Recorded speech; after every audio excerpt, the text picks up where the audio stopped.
कभी आपने सुना है एक ही घर में दो दो नार्सिसिस्ट, वो भी पार्टनर के रूप में?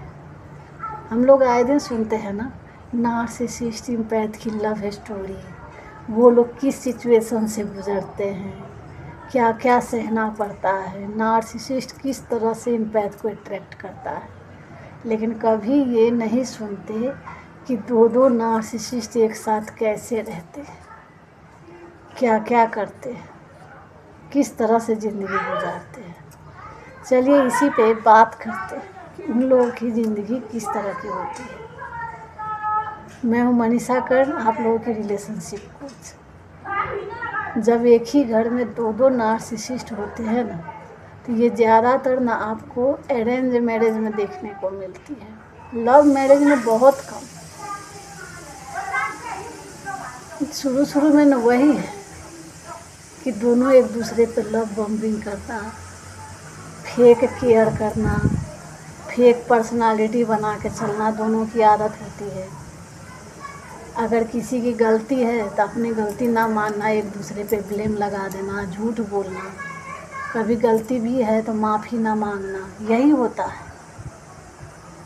लेकिन उसी में क्या होता है, एक ट्विस्ट, कि एक होता है हाई लेवल का नार्सिसिस्ट और उससे थोड़ा कम लेवल का नार्सिसिस्ट दूसरा पार्टनर। तो जो हाई लेवल के नार्सिसिस्ट होते हैं ना, वो दूसरे अपने थोड़ा कम लेवल के नार्सिसिस्ट को दबाने की कोशिश करता है। चलिए मैं आपको ना एक स्टोरी के थ्रू समझाती हूँ। एक लेडी थी, वो बता रही थी कि उसके ससुराल में ना उसके सास ससुर दोनों नार्सिसिस्ट थे।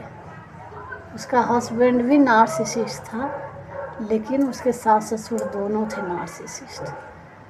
तो वहाँ पे क्या होता था ना कि उसके ससुर ना कुछ ज़्यादा ही हाई लेवल के नार्सिसिस्ट थे, और उसकी सास थी कोवर्ट नार्सिसिस्ट।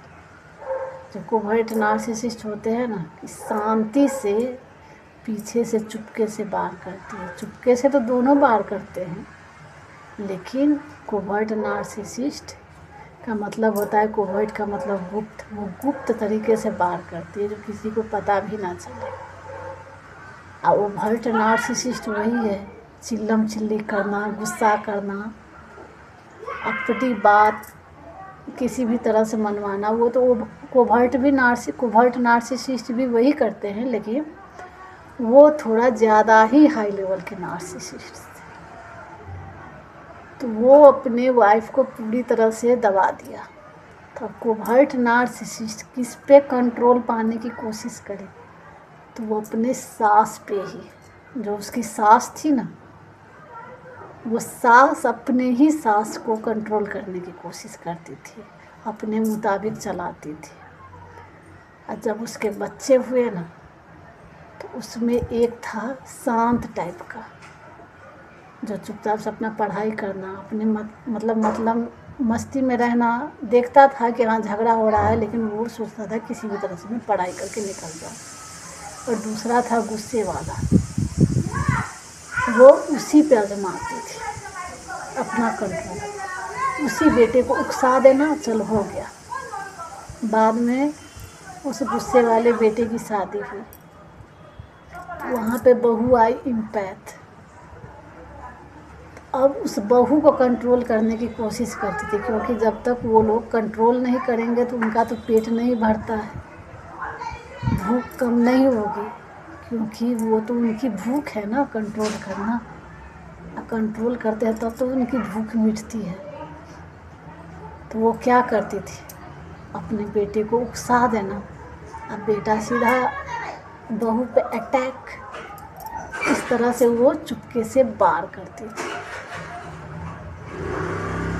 तो इस तरह से ना, अगर एक घर में दो दो नार्सिसिस्ट है तो इसी तरह से वो लोग करते हैं। या तो सास पे कंट्रोल करने की कोशिश करेंगे, या फिर बेटे पे, या फिर बहू पे, जिस वजह से ना उनकी भूख मिटती है।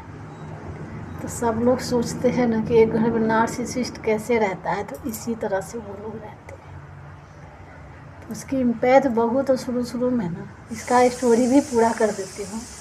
शुरू में तो वो सहती थी, उसे नहीं पता था लेकिन बाद में बहुत टाइम तो बीत गया, बहुत कुछ उसे सहना पड़ा, लेकिन जब बाद में जा कर के जब उसे समझ आया तो वो वही है कि खामोशी से न पाँव के तले से ज़मीन खिसका दी उसने। और उसकी बड़ी मतलब एक और बहू थी ना, वो कंट्रोल में नहीं आई।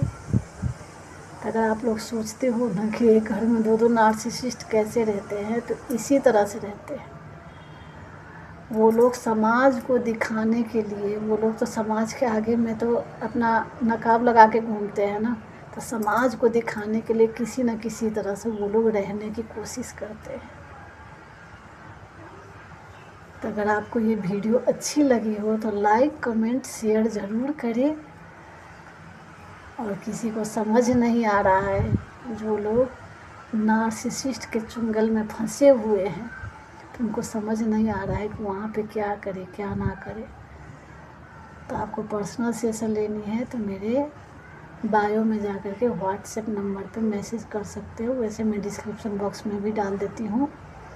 और साथ साथ जो कमेंट में ही पूछना चाहते हो कमेंट में करके भी पूछ सकते हैं। कोई बात मेरी छूट गई है तो वो कमेंट में ज़रूर लिखें, जिससे मैं इस पर और डिटेल में वीडियो बना सकूं।